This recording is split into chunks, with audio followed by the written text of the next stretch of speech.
Okay, so this is a WIL. Um, I was just outside cutting the grass, and as I was cutting the grass, I was thinking about the events that unfolded last week. So 7, 8 days ago, um, the aggressive, abusive words, etc., etc. And I was thinking it's really easy to learn from the vantage point of the one being attacked. It's very easy to see, like the cause from the attack that's coming towards you. But there's wisdom and there's a lot of growth and learning lessons to be derived from the opposite side. And I was thinking from the perspective of the owner of this house, from the perspective of his mother, um, what could be going on in her mind? And as I was thinking about it, I was thinking, oh goodness, there's many things that I've gone through in my life that I've since forgotten that will be indicative of, you know, a reality that she's currently going through. And so, as I was cutting the grass, I was thinking, um, she's probably used to people taking advantage of her. And I know before Jesus, the way I used to act was reactive. If I permitted somebody to have domination over me, in my mind, I didn't actually.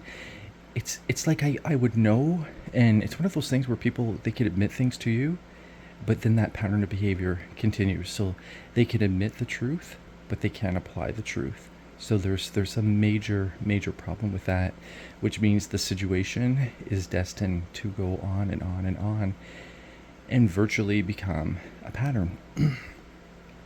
So in the past, I would allow certain personalities to dominate me, and I would always, in my mind, twist it and twist the reality. So the reality was no longer in alignment with the actuality of what was taking place, but it was in alignment with a reality that I could come into agreement with, a reality that made me feel safe, a reality that kept me hidden from myself and kept the intent of my heart hidden from my mind. So, for example, if there was a woman that perhaps I allowed to, and this has happened before Jesus, to take advantage of me, and maybe I would permit little insults that if other people made, but those backhanded comments or those insults, I would instantly identify the root of that, and I would say, nope, this is not congruent to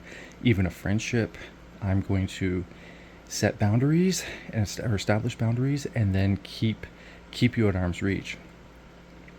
But with this girl, I would permit those things, and in my mind, I would justify it, and I would somehow put like a virtuous spin that wasn't actually existent on it, so I could feel good about myself. So I'd say, ugh, well, she has all these other good qualities, and I really like her, and I'm certain she's going to work through these things.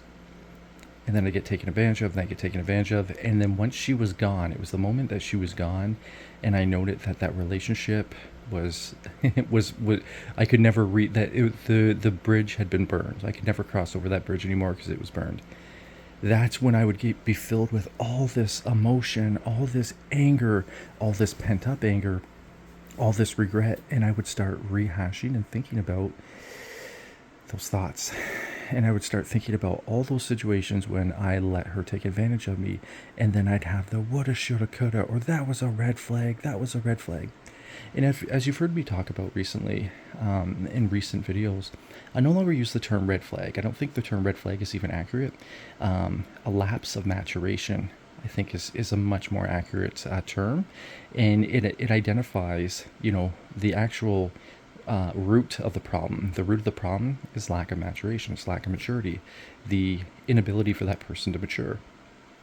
And by that I mean, somebody who's selfish as a child, eventually as they get older, they learn to be more selfless and they learn to be more accountable for their actions and responsible for their actions. Somebody who's selfish remains unaccountable for their actions and non-responsible for their actions. So anyway, so I was just thinking, and so I used to do that. And when I received Jesus, he revealed to me, no, you're the problem. In your mind, you lie a lot. You come into an agreement with a lie quite a bit. And when you come into an agreement with a lie, you actually become blind to the reality or the actuality in that situation. So for that example, it would be with this woman. The truth is the truth. So if somebody's disrespectful and they show disrespect, that means they don't respect you. That means that there cannot, that's a foundation that is crooked or uneven. So you couldn't have an actual relationship of any caliber, whether it be romantic or whether it just be platonic, because they've already revealed that inside they don't respect you. So you're just wasting time building upon it. And then because, I would make myself, I'd mix in a little virtue in there and think like, I see the good in them. Well, it doesn't matter if you see the good in them. There's also this darkness in them. And that's the darkness that ensures that relationship cannot grow and nurture. It's not worth investing into. You can love the person, but you can love them from a distance without, by guarding your heart and not allowing them to become closer, to have any influence over your life. So beneath that lie of virtue, or perceived virtue, or intended virtue, however you want to label it, pseudo virtue, I think is the best label, was a selfish attitude that was inspired by fear and inspired by desperation and inspired by a survival tactic that I learned from my childhood. A survival tactic that was never identified as something that is actually dangerous to me. So beneath all that, my truest feeling was the reason why I would let this girl get away with the things or say those things and not hold her to account was because inside I felt lonely, I felt insecure, and I felt if I had her, if she was with me and I was with her, then that would take away the loneliness, the insecurity, and it would bring me into a position where I felt more confident. So I was selfishly trying to use her, but I was mixing in a virtue and coming into agreement with that lie so that I never had to face the reality that I actually was the problem, or the problem was within me and within my belief system. And that's why I was not consistent with, with my thoughts, with my behaviors. And that's also why afterwards I would get so angry. That anger was actually coming from a root or a source where I was thinking, I invested all this time in you. I let you get away with that. I let you do this. Those were bribes. I was doing that because I was trying to get something from it. And at the end of it, I didn't get anything from it. So anyway, so it just revealed, and God revealed that I was the one that was actually selfish. The red flags were actually in me. It didn't matter if I could see and count the red flags in somebody else. They were in me. And then for the, to speak from a more accurate, with more accurate terms, it wasn't red flags, it was lapses of maturation. True maturation is consistent. So it's similar to saying, I don't want anybody wearing their muddy shoes from outside in the house because it's going to track footprints all over the place. Okay, so that's the rule of this house. True maturation means you ensure that there's no exceptions to the people that come in that have to take their shoes off of the door. Selfishness and a lack of maturation is when you allow the people that you don't really care too much for, the people that can't do much for you, unbeknownst to you, you make them stick with that rule. But the people that you feel inferior around, the people that you feel their presence can actually, it inflates your confidence, or it gives you a false sense of confidence. You feel like a better version of yourself, but you're actually just trying to garner from them. You're trying to get something from them. The people that can do something for you, you relax that rule for them. That is exemplary of a lapse of maturation. So anyway, so I was thinking about that, and as I was cutting the grass, and I thought, one of the major learning lessons I can learn, and one of the more fortuitous realities right now, is I can go above and beyond to bless the owner of this house and his mother. I can fill the gas tank up, like the little jerry can for their lawnmower, and keep it full. I can ensure that I do, like I cut around the trim around the edges, and I go above and beyond to do the best job that I can to manicure like their grass.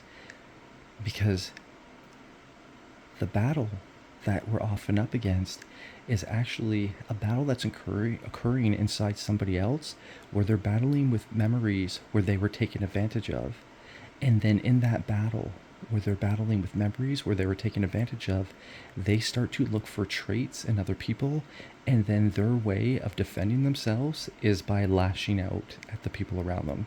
It's very similar to like the animal kingdom, when you have, say, like, I always think of a peacock. A peacock puffs itself up, it makes itself really big, to give the impression that it's a threat. But it's doing that in a reaction to a perceived threat.